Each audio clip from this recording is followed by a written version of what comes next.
ဘာပေါ်မှာလူပြောအများဆုံးနဲ့ကြောက်စရာအကောင်းဆုံးနေရာတစ်ခုကိုပြပါဆိုလူတိုင်းဘာမြူတာဒုတိကံကိုပြင်းပြကြပါဒီနေရာဟာ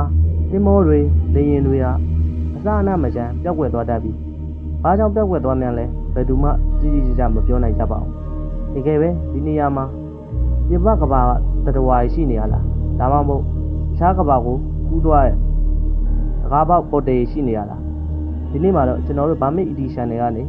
ဘာမြူတာဒုတိကံရဲ့နောက်ွယ်ဖြစ်ရမှန်တွေကိုတေချာရှင်းပြသွားမှာဖြစ်ပါတယ်ဘာမြူတာဒုတိကံဆိုတာအတ္တလန်တိတ်သမုဒ္ဒရာမြောက်ဖျားပိုင်းမှာရှိပါတယ်အကြမ်းဖျင်းအဖြစ်ပြောရမယ်ဆိုဖလိုရီဒါဘာမြူတာနဲ့ပါတိုရီကိုကျွန်းတွေကိုများဆွဲလိုက်ရင်ဖြစ်လာတဲ့3000ပုံဒုတိကံကြီးပဲဖြစ်ပါတယ်သူ့ရဲ့အကျယ်ဝန်းကစတူယမ်းမိုင်9သိန်းကနေ3သိန်းခွဲအထိရှိနိုင်တယ်လို့ခန့်မှန်းထားကြပါတယ်တကယ်တော့ဒီနေရာကိုထူးဆန်းမှုတွေနဲ့လွန်ခဲ့တဲ့နှစ်ပေါင်း900ကျော်ကလေးကခရစ္စတိုကိုလံဘစ်ကတည်ထားမိခဲ့တာဖြစ်ပါတယ်သူဒီဒေတာကိုဖျက်ဆီးသွားတဲ့အခါကောင်းကင်မှာမီးတောက်ကြီးတွေကျလာတယ်လို့မြင်ရပါတယ်လို့သူ့ရဲ့အတန်လက်အိမ်ညောင်ဟာလည်းအလုံးမလုံးတော့ပဲအယူအမှုလဲပတ်နေတယ်လို့မှတ်တမ်းတင်ထားပါတယ်ဒီဒေတာကိုနာမည်ကြီးသွားစေတဲ့အဓိကအချက်ကတော့ထူးထူးဆန်းဆန်းပြောက်ကွယ်ဆုံးမှုတွေပဲဖြစ်ပါတယ်။ညခြားဆုံးကတော့1918ခုနှစ်မှာပျောက်ဆုံးသွားတဲ့ USS Cyclone သင်္ဘောကြီးပဲဖြစ်ပါတယ်။လူပေါင်း306ယော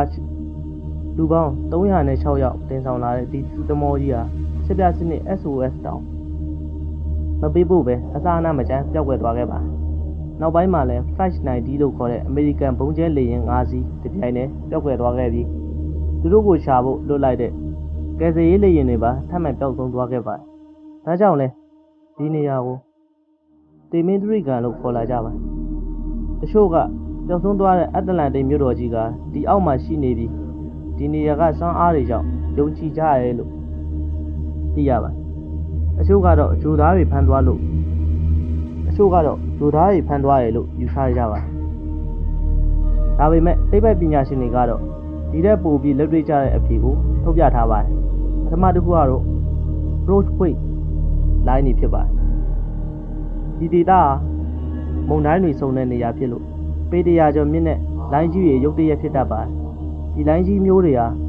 ဘလောက်ကြီးမားတဲ့တင်မော်ကြီးတွေမဆိုစက္ကန့်ပိုင်းအတွင်းမြုပ်ပစ်နိုင်ပါတယ်။ဒုတိယတစ်ခုကတော့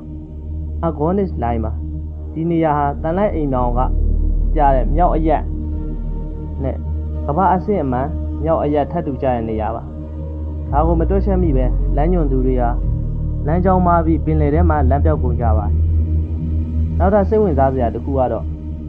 မီသိန်းတန်းငွေပါသမုဒ္ဒရာအောက်ခြေမှာမီသိန်းတန်းငွေတွေအလုံးအင်းနဲ့ပုတ်တိုက်လာတဲ့အခါ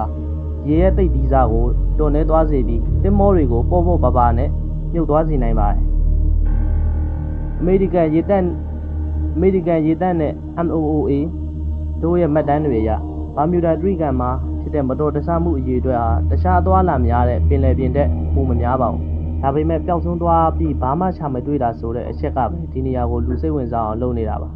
။တင်ကောဘယ်လိုထင်ပါသလဲ။ဒါဟာတဘာဝတရားရဲ့တိုက်ဆိုင်မှုတစ်ခုပဲလား။ဒါမှမဟုတ်ငါတို့မသိတဲ့လိုအပ်ချက်တစ်ခုခုရှိနေမှာလား။အောက်ကကွန်မန့်မှာဝင်ရောက်ဆင်းနေပေးကြပါဦး။အခုလိုစိတ်ဝင်စားစရာကောင်းတဲ့ဗီဒီယိုလေးတွေအမြဲတင်တဲ့ကျွန်တော်တို့ရဲ့ Permit Edition တွေကိုsubscribe လုပ်ထားပေးဖို့မမေ့ပါနဲ့အားလုံးကျေးဇူးတင်ပါတယ်